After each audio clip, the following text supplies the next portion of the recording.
Hey guys, how's it going? Mr. Mitchell here. In this video we're going to go over one worked example to show you how to do problems involving the photoelectric effect. Now if you haven't already done so, check out my previous video covering the theory on this topic, and that way you can apply what you learned in that video to this one.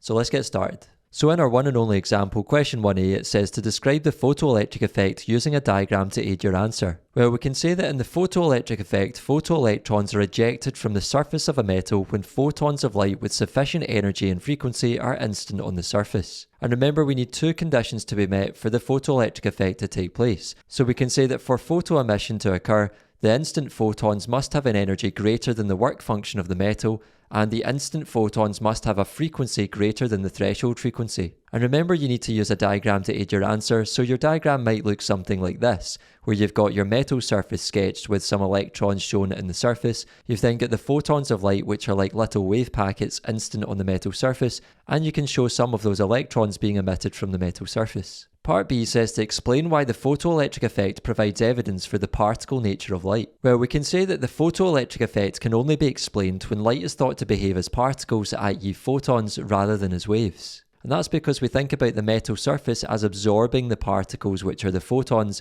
and emitting electrons as a result. So one particle being absorbed by the surface, which is the photon, results in a different particle being emitted from the surface, which is the electron. That's all for this video, folks. I hope you found it useful. If you did, give it a like, subscribe to the channel, and I'll see you in the next one. Take care.